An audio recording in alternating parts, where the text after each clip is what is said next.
좋으신 하나님 아버지 감사합니다.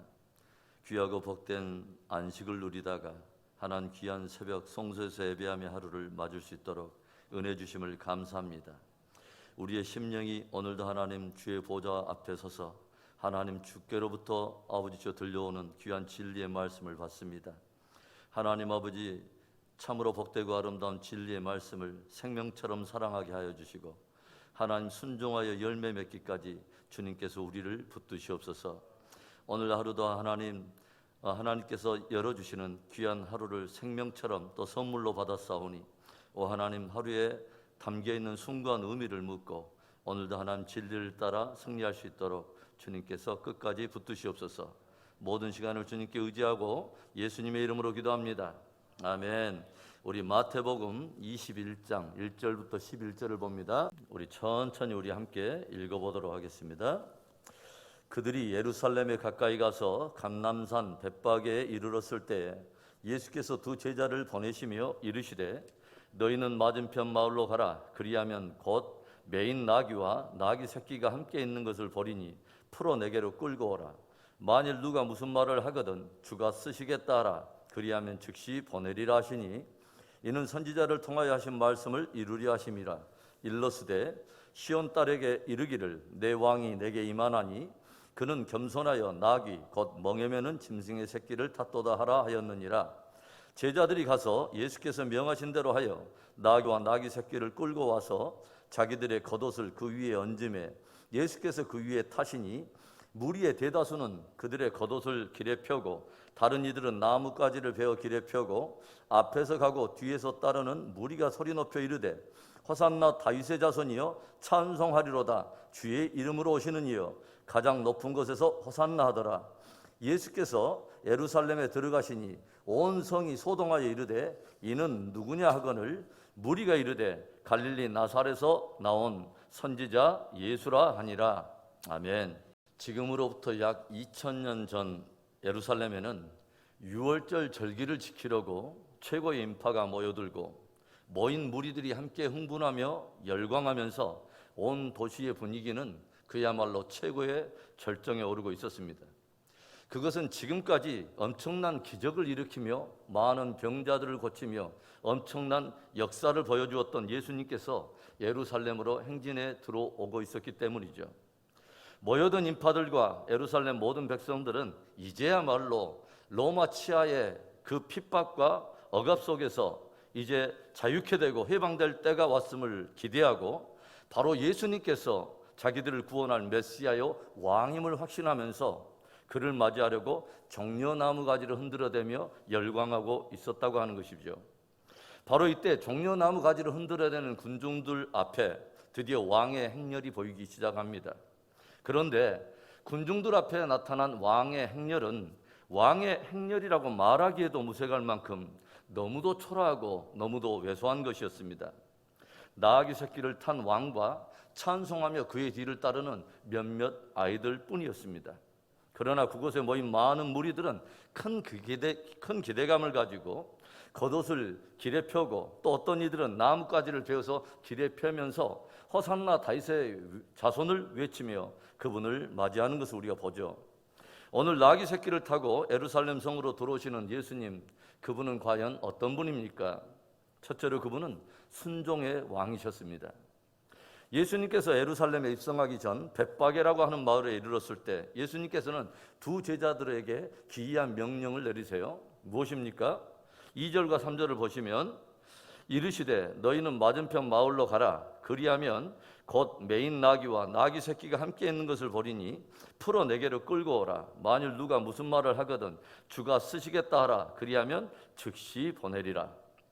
갑자기 예수님은 두 제자를 보내시면서 너희가 맞은편 마을로 가게 되면 매인 나귀와 나귀 새끼가 함께 있는 것을 보게 될 텐데 그것들을 풀어서 내게로 데려오라 라고 말씀하신 것입니다.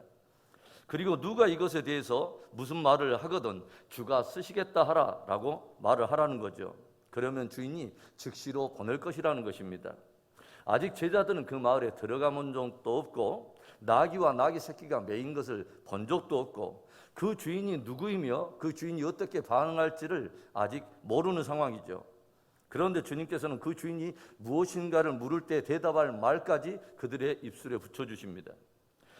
예수님께서는 왜 굳이 나귀 새끼를 타려고 하시는 것일까요? 다른 힘있고 건장한 동물들도 많을 텐데 왜 굳이 나귀 새끼여야 합니까? 그런데 예수님께서 제자들에게 내린 이 기이한 명령 곧바로 뒤에 따라오는 말씀이 바로 이것입니다. 4절에 이는 선지자를 통하여 하신 말씀을 이루려 하심이라.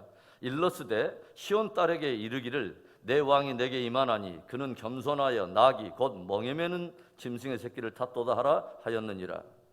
예수님께서 나귀 새끼를 타신 것은 스스로 의무적으로 즉흥적으로 생각이 나서 이루어진 일이 아니라 이미 선지자를 통하여 메시아로 오신 이가 행하도록 하실 바로 그 일을 예언의 말씀을 이루려고 주님께서 그렇게 하셨다고 하는 것이죠. 우리들이 마태복음을 보면서 종종 우리가 보게 되는 것 중에 하나가 바로 이 말씀입니다. 이는 선지자를 통하여 하신 말씀을 이루려 하심이라. 바로 이 표현을 우리는 종종 목격하게 된다고 하는 거죠. 즉 하나님께서 이미 선지자들을 통하여 메시아로 오신 이가 행할 일에 대하여 예언하신 그 말씀을 이루려 하신다는 것입니다. 주님의 모든 삶의 동선과 그분이 행하신 모든 일은 스스로 즉흥적으로 또 의무적으로 하신 일이 하나도 없습니다.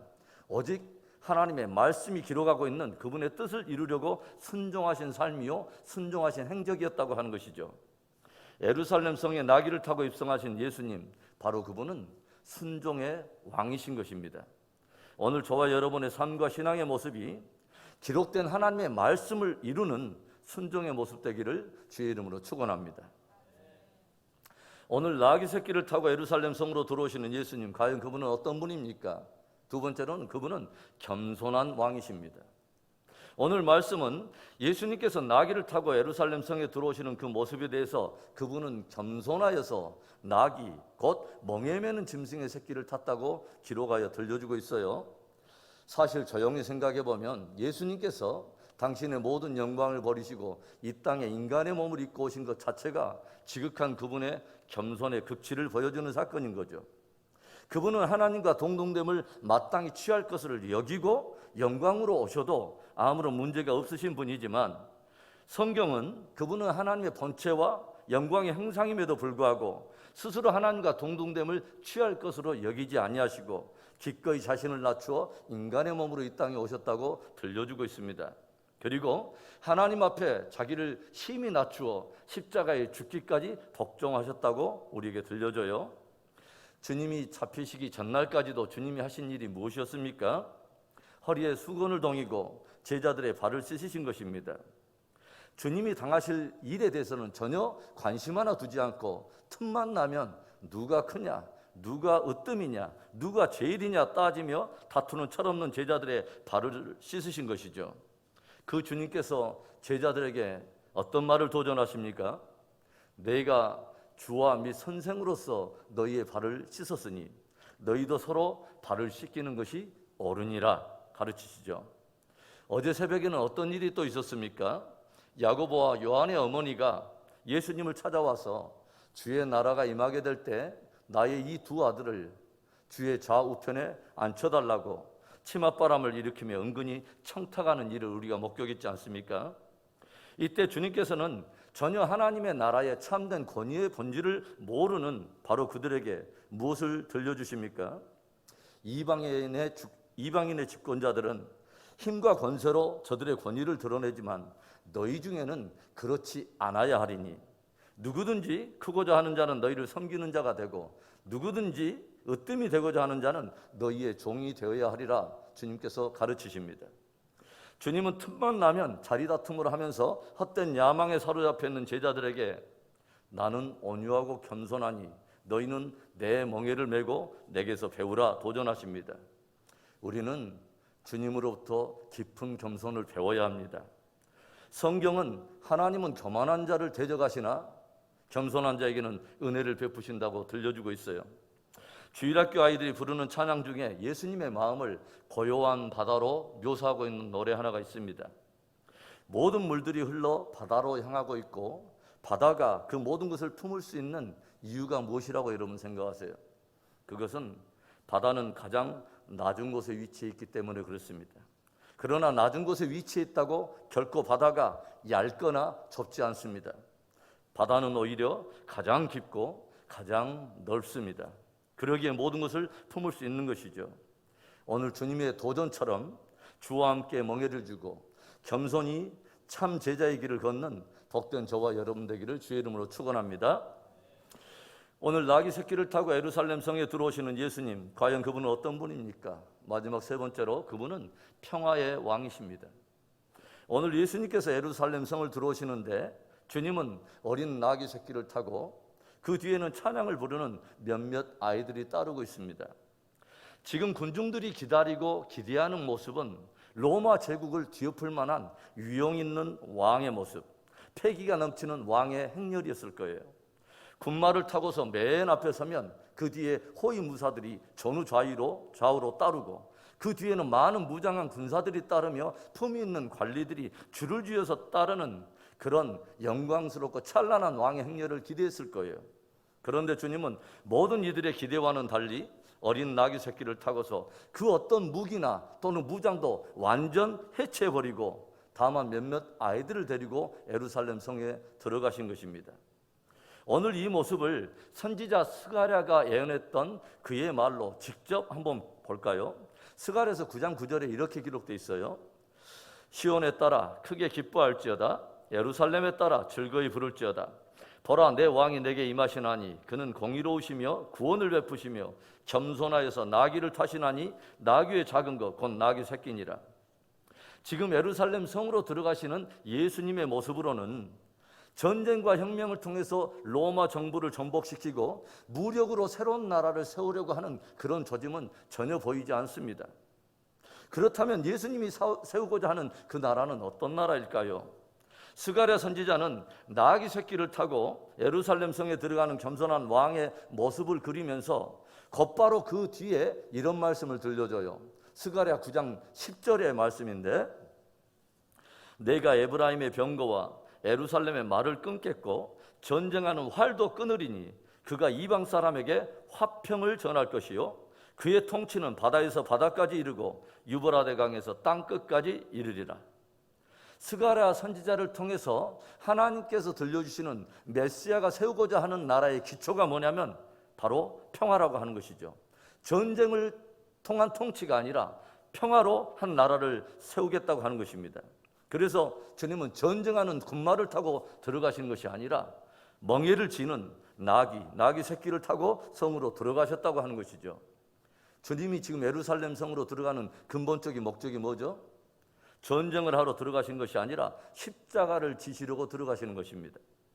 모든 인류에게 갈등과 반목과 전쟁과 다툼을 가져오고 그 무엇보다도 평화의 근원이시는 하나님과의 화평을 깨뜨려버린, 그래서 하나님과 원수되게 만든 죄의 권세를 십자가로 폐하시고 하나님과 화평을 이루어 인생들로 참된 구원을 이루도록 주님께서 그 일을 이루시려고 나귀 새끼를 타고 예루살렘 성에 들어가고 계신다고 하는 것이죠. 바로 그 주님은 평강의 왕이요 평화의 왕이신 것입니다. 우리는 기꺼이 화평을 위해서 나귀 새끼를 타고 예루살렘 성에 들어가신 바로 그분을 정말 나의 왕으로 나의 주로 따르는 그분의 백성이요 그분의 제자인 것이죠. 진실로 나를 겸손히 낮추고 주어진 십자가를 달게 짐으로써 모든 관계 안에 화평을 이루어가는 복된 저와 여러분 되기를 바랍니다. 주님은 천국 백성에 합당한 복을 이렇게 하나 도전하시죠. 화평케 하는 자는 복이 있나니 저희가 하나님의 아들이라 일컬음을 받으리라. 늘 관계 안에 화평을 이루는 복된 저와 여러분 되기를 주님의 이름으로 축복합니다. 오늘 열광하는 군중들 사이로 나귀 새끼를 타고 들어가시는 예수님은 순종의 왕이요 평화의 왕이요 겸손의 왕이었습니다. 그 주님을 따라 우리도 순종의 사람, 겸손의 사람, 평화의 사람으로 승리하게 되는 복된 저와 여러분 되기를 축원합니다. 좋으신 하나님 아버지 감사합니다. 귀한 새벽에 주님이 먼저 걸어가신 그 뒤를 따라서 걷는 우리들에게 주님이 어떤 분인가를 다시 한번 새겨주시고 우리가 어떤 사람 되기를 원하시는가를 다시 한번 들려주심을 감사합니다. 하나님, 우리도 순종의 사람으로 승리하기를 원하고 겸손의 사람으로 승리하기 원하고 평화의 사람으로 승리하기를 원합니다. 오 하나님, 군마를 타고 나타나는 자가 아니라 늘 아버지 주여 나귀를 타고 하나님 겸손히 아버지 주여 또 나타나는 우리의 모습이기를 원하고, 하나님 아버지 주여 영광을 취하려고 권세를 부리는 자가 아니라 우리 하나님 아버지 주여 우리 하나님의 영광을 위하여 겸손히 나를 낮추는 바로 순종의 사람으로 끝까지 승리하도록 우리 모두를 축복하시옵소서. 또한 그런 공동체가 되도록 주님이 우리를 붙들어 주옵소서. 귀한 새벽에도 겸손히 주의 보좌에 나가는 우리 모든 사람들의 기도를 들어주시고, 이 기도가 하나의 밑거름이 되어서 주님의 교회의 거룩한 부흥을 이루는 초석이 되도록 써주시옵소서. 역사하실 하나님을 찬송할 때에 주 예수 그리스도의 이름으로 감사하며 기도합니다. 아멘.